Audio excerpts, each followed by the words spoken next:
आज आपके शहर सूरत में आकर के मैं बड़ा आनंदित हूँ। इसके दो कारण हैं। अभी अभी हमने गीता प्रेस गोरखपुर के गीता ज्ञान रथ का लोकार्पण किया। मनुष्य का जीवन ज्ञान प्रधान होता है। वह जिस प्रकार सोचता है उसी प्रकार उसकी क्रियाएं होती है और इन सारी क्रियाओं का आधार उसके विचार होते हैं। इन विचारों का परिमार्जन करने के लिए भगवत गीता जैसा महान ग्रंथ हमारी परंपरा में उपलब्ध है।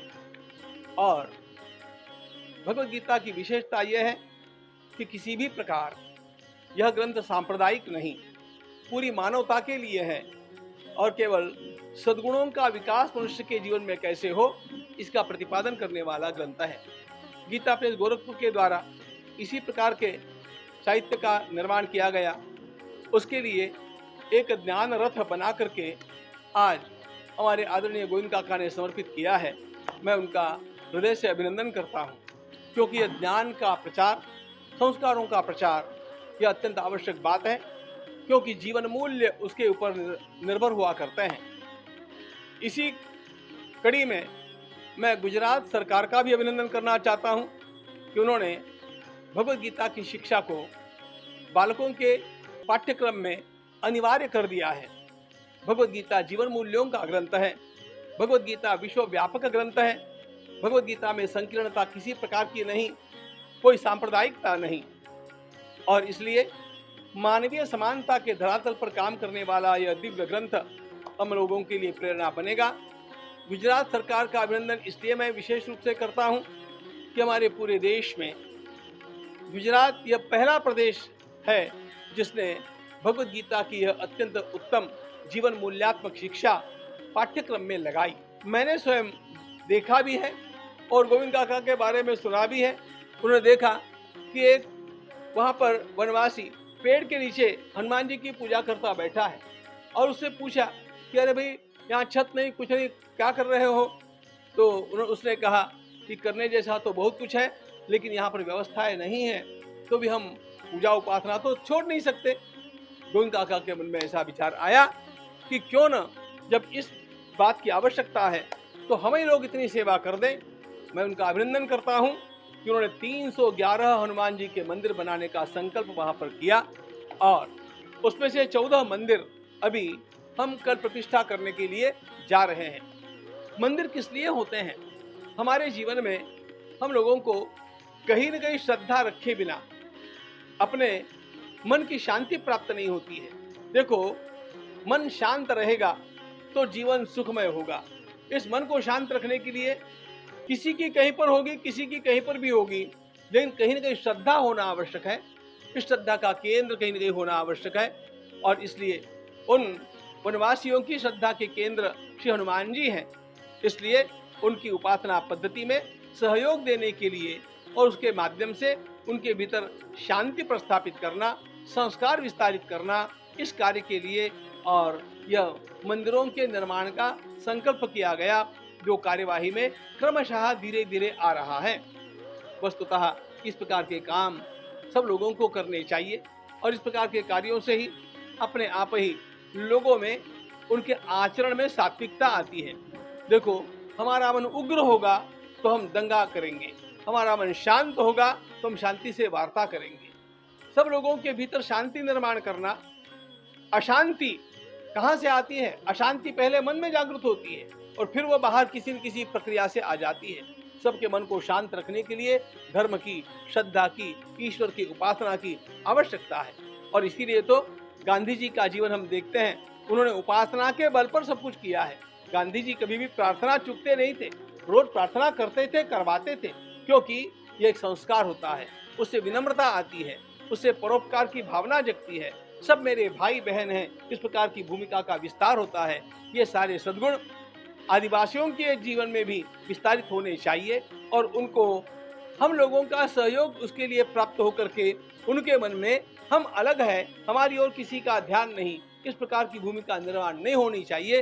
बंधुभाव का विस्तार करने का यह कार्य जो गोविंद काका कर रहे हैं, उसका मैं अभिनंदन करता हूं और सब लोगों के लिए आह्वान करता हूं कि इस कार्य को फैलाने के लिए आप सब लोग सहयोग करें। धन्यवाद। ये गोविंद का भवन है। गोविंद का खजाना गीता प्रेस के साथ लगा हुआ है और हमारे संस्थापक जो सेठ जी जयदयाल जी गोयनका थे, उनसे किसी ने पूछा कि ये काम जो आप लोग इतने सस्ते में पुस्तकें दे रहे हैं, ये चलेगा कैसे, इसमें जो घाटा लगेगा। तो बोले भाई कोई अच्छा काम है वो शुरू हो गया, अब अगर अच्छा काम है तो चलाने वाला चलाएगा, और अच्छा काम नहीं है तो हमको चलाना क्यों है। इस हिसाब से उन्होंने जो है इस संस्था की स्थापना 1923 में की। 1923 का समय ऐसा था, उसके पहले 200 वर्ष लगभग अंग्रेजों का शासन था, उसके पहले मुगलों का शासन था, तो हमारे धर्म ग्रंथों का प्राय लोप हो गया था। एक शुद्ध गीता भी उस समय मिलती नहीं थी। तो सेठ जी जयदयाल जी गोयनका, जिनके संपर्क में बहुत से सत्संगी लोग थे और गीता के ऊपर वो अपनी बातें बताते थे, और गीता से उनको जो लाभ हुआ था, उनके मन में ऐसा विचार आया कि जो लाभ हमको हुआ है, जो आनंद गीता का हमको प्राप्त हुआ है, वो जन जन तक पहुँचे। इस उद्देश्य को लेकर उन्होंने गीता प्रेस की स्थापना की, जिसका आज रूप इस रूप में है कि हमारे सर्वांगीण जो विकास के ग्रंथ थे वो प्राय उपलब्ध गीता प्रेस आज करा रही है, और इस रूप में करा रही है कि सबके घरों में, नीचे से नीचे घरों में भी इतने सस्ते मूल्य उसके रखो कि जिससे कि जो घर घर तक पहुंच जाएं। और उस कोशिश में गीता प्रेस सफल रही है, और संतों की कृपा, भगवान का आशीर्वाद, भगवान का संस्थान मानते हुए ये सारी चीज़ें हो रही हैं। इसमें जो लोग गीता प्रेस से जुड़े हुए हैं उनको कतई ये वृत्ति मात्र भी ये बात नहीं आती है मन में कि इस संस्थान का कभी कोई अहित आर्थिक रूप में, सामाजिक रूप में या सरकारी रूप में हो सकता है। कि अयोध्या राम मंदिर बनी રહ્યું છે એના કોષાધ્યક્ષ પરમ પૂજ્ય સ્વામી શ્રી ગોવિંદગીરીજી મહારાજ પધાર્યા છે। એ સિવાય એમનું આખું રાષ્ટ્ર ભાવના અને માનવતાનું આખું બોડી છે। હનુમાન કથા પણ કરે છે, મહાભારતની કથા ખૂબ કરી છે। એવા આજે આપણે ત્યાં ગીતા જ્ઞાન રથ ને લીલી ઝંડી આપવા માટે પધાર્યા।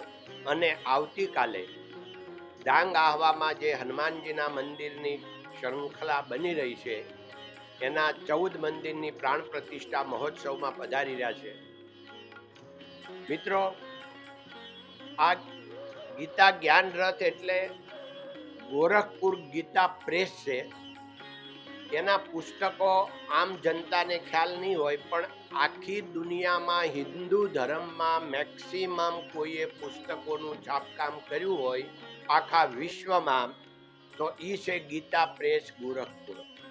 અત્યારે 99મું વર્ષ ચાલે છે, આવતા વર્ષે 100 વર્ષ પૂરા થાય છે। અત્યારે એના 70 કરોડ પુસ્તકો એને બહાર પાડી દીધા છે।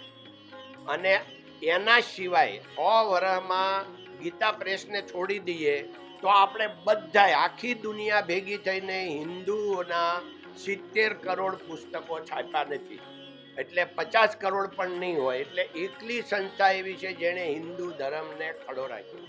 એટલે હું ત્યાં દર્શને ગયો તો ગયા વર્ષે મને વિચાર થયો કે આપણે આમાં કાંઈ ન કરી શકીએ, પણ એક અંજલિ તો નાખી શકીએ ને, આનો પ્રચાર ગામડે ગામડે આ પુસ્તકોને તો પહોંચાડી શકીએ ને।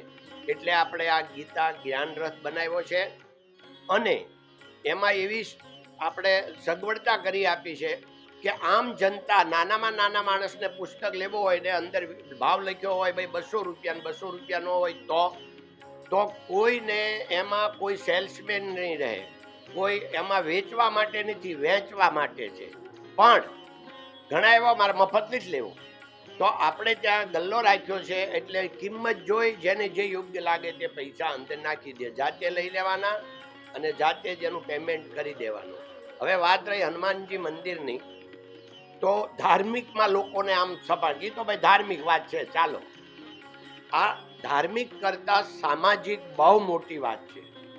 કારણ કે અમે જ્યારે કર્યું ત્યારે કોઈ પ્લાન નહોતો, કોઈએ વાત કરી નહોતી। અમે ને પીપી સ્વામી ત્યાં દર વર્ષે અમે મેડિકલ કેમ્પ કરવા જઈએ છીએ। મેડિકલ કેમ્પમાં અમે બે એક ગાડીમાં આવતા હતા, એટલે એ ઝાડને થડે આમ હનુમાનજીની મૂર્તિ જોઈ અમે। એટલે અમે કીધું, મેં કીધું કે સ્વામી આપણે કહી કે હિન્દુ ધર્મનું રક્ષણ આપણે કરવું જોઈએ આમ, પણ હવે આપણા ભગવાન આવી રીતે ઓપન ટુ સ્કાયમાં હોય તો આપણે એનું રિસ્પેક્ટ તો કરવું જોઈએ ને. આપણા હનુમાનજી દાદા છે, આપણા શ્રદ્ધાનો વિષય છે. એ કે કોણ કરે કાકા આવું તો ઘણું કરવાનું છે. મેં કીધું આપણે કરીએ, ભગવાને આપણે આપ્યું છે. તો એ કે કાકા આવા તો 300 ગામ છે ડાંગા આવા. મેં આપણે 300 કરીએ, બટ આ 1 મિનિટમાં, ઓનલી 1 મિનિટ, આ 2 મિનિટની વાત નહીં. એ ભગવાન ખુદ આવ્યા હતા. બોલવા વાળા ઈ હતા, જોવા વાળા ઈ હતા અને કામ કરવા વાળા ઈ હતા. આ મનુષ્યનું કોઈ કામ છે જ નહીં. આ કુદરતનું છે, ઈશ્વરનું છે. ઈશ્વરે જ યોજના કરી. પછી આપને વિચાર આવ્યો કે આપણે બધા મંદિર બનાવીએ તો આપણે અભિમાન આવી જાય. એટલે જે મંદિર બને એમાં જે 50% પૈસા આપે એના નામનું જ મંદિર બનાવવાનું, તકતી એના નામની લગાવવાની. એટલે આપને અભિમાન ન આવે કે મેં કર્યું. કારણ કે વધારેમાં વધારે ડોંગરીજી મહારાજ કહેતા, કોકને અજ્ઞાન મારે, કોકનું જ્ઞાનનું અભિમાન મારે. એટલે આપણે આમાં અભિમાન ન આવી જાય એટલા માટે આ સિસ્ટમ કરી છે. અત્યાર સુધીમાં 49 મંદિર થયા છે. અત્યારે 150 થઈ ગયા હોય. આ કોરોનાના હિસાબે થોડું શાંત થઈ ગયું હતું 2 વર્ષ. હવે 2 વર્ષમાં પ્રોજેક્ટ પૂરો થઈ જશે અને આ મંદિરની કિંમત 7 લાખથી લઈને 25 લાખ સુધીનું થાય. જેવું ગામ, એટલે નાનું ગામ હોય, હવે 200-300 ની વસ્તી હોય તો નાનું મંદિર, પણ ક્યાંક 1000-2000 ની વસ્તી હોય તો મોટું મંદિર. આ રીતે આખું આયોજન આપણે કર્યું છે. હવે મેં જે સામાજિક કીધું, ધાર્મિક કરતા આ મંદિરો બનાવ્યા પછી અમને ખ્યાલ આવ્યો અને અમારો ઉત્સાહ બેવડાઈ ગયો, તેવડાઈ ગયો, 10 ટાઈમ થઈ ગયો. કેમ કે મંદિર જ્યાં બન્યા ત્યાં પહેલાં અમે એ આખા ગામમાં કમિટી બનાવીએ. કમિટી એક થઈ, ગામ એક થયું, ગામ આખું મહેનત કરવા આવવા મળ્યું. બધાને એમ થયું કે અમારું મંદિર, અને મંદિર કરતાં અમે આગળ જે કોમ્યુનિટી હોલ જ ગણો એવી ઓસરી બહુ મોટી બનાવીએ છીએ.